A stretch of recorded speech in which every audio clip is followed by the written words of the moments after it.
തമിഴ്നാട്ടിലെ സേലം എന്ന സ്ഥലത്ത് കുട്ടികളെ വിൽക്കുന്ന സംഘത്തെ പിടികൂടിയിട്ടുണ്ട്.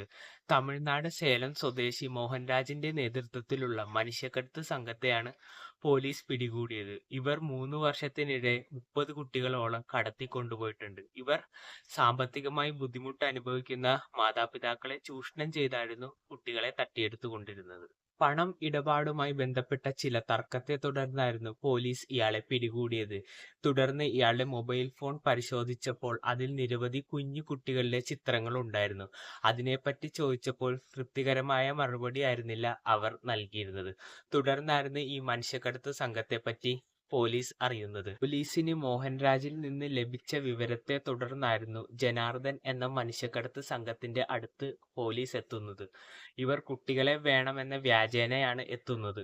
4 ലക്ഷം രൂപ നൽകിയാൽ ഒരു ആൺകുട്ടിയെ തരാമെന്നു ജനാർദ്ദൻ പറഞ്ഞു. തുടർന്ന് പോലീസ് അയാളെ അറസ്റ്റ് ചെയ്യുകയാണ് ഉണ്ടായത്. സേലം, ഈറോഡ് മേഖലകളിൽ മനുഷ്യക്കടത്ത് സജീവമാണ് എന്ന വിവരം പോലീസിന് നേരത്തെ ലഭിച്ചിരുന്നു.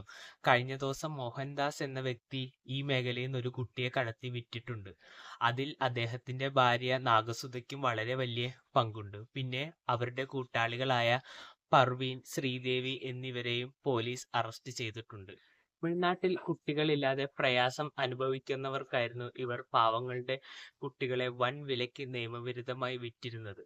വീഡിയോയുടെ തുടക്കത്തിൽ ഒരു കാര്യം പറഞ്ഞിരുന്നു. അതായത് സാമ്പത്തികമായി പിന്നോക്കം നിൽക്കുന്നവരുടെ കുട്ടികളായിരുന്നു ഇവർ ചൂഷണം ചെയ്ത് മേടിച്ചിരുന്നത്.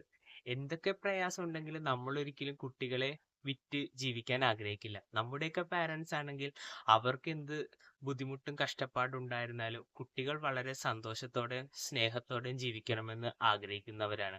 അങ്ങനെയുള്ള ഈ കാലത്തും ഇതുപോലെയുള്ള പാരൻസ് ഉണ്ട് എന്ന് ചിന്തിക്കുമ്പോൾ വളരെ അധികം വിഷമം തോന്നുന്നു. നിങ്ങളുടെ അഭിപ്രായം എന്താന്ന് ഈ വീഡിയോയിലൂടെ കമന്റിൽ രേഖപ്പെടുത്തുക. അപ്പോൾ പുതിയൊരു വീഡിയോ കാണുന്നവരെ ബൈ ബൈ.